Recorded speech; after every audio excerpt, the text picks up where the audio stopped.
Alors il y a la dictature des médias, mais aussi la dictature des sondages. Est-ce que ça ne prend pas le pas sur la politique, enfin sur l'analyse Moi, je trouve que de toute manière, il y a trop de sondages, parce que alors. Et on en est tous victimes. On en est tous dans nos rédactions. Mais voilà. Et c'est vrai que dès qu'un sondage faiblit, il y a un moment où on a l'impression qu'un sondage en entraîne un autre.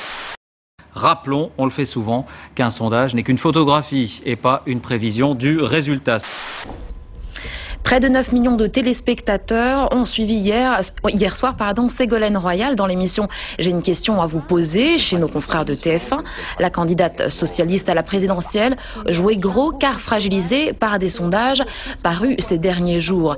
Elle s'est dit prête à briguer le mandat présidentiel, déroulant son programme, entre autres retraite, famille, pouvoir d'achat. Il y a une très grande différence de style, notamment sur la façon d'argumenter. Nicolas Sarkozy argumente comme un avocat, c'est-à-dire qu'il a une espèce de force de conviction et il essaye d'emporter l'adhésion des personnes avec qui il parle par cette force de conviction en les dominant un petit peu.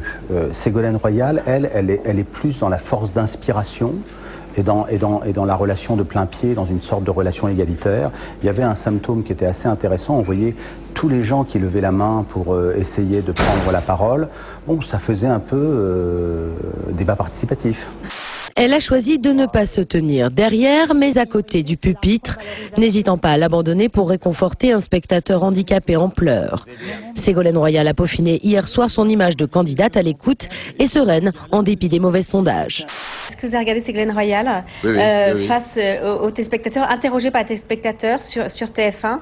Cette tendance justement de faire interroger les hommes politiques par les téléspectateurs, c'est quelque chose que vous trouvez intéressant? Ça rejoint un peu ce que vous dites sur le rapport, sur le nouveau journalisme, le journaliste citoyen et les blogs. Oui, tout à fait. Non, mais je pense que c'est un phénomène de société profond. Chacun veut s'exprimer. Et effectivement, quand il y a une élection, on a envie d'avoir un rapport direct, ou en tout cas une médiation directe avec un candidat.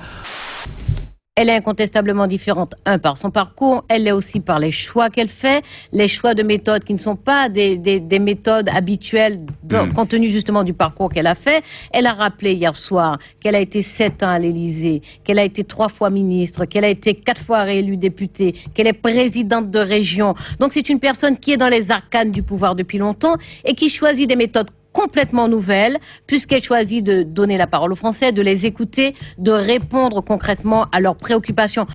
Je pense que mes valeurs fondamentales correspondent à ce dont la France a besoin aujourd'hui. Je pense non seulement être prête, mais je pense qu'être la seule à incarner et à pouvoir réaliser le profond changement dont la France a besoin.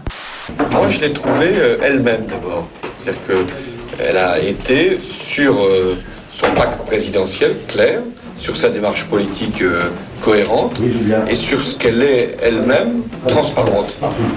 Et donc elle a été en vérité devant les Français à l'occasion de cette émission, qui est aussi une élection dans une certaine mesure.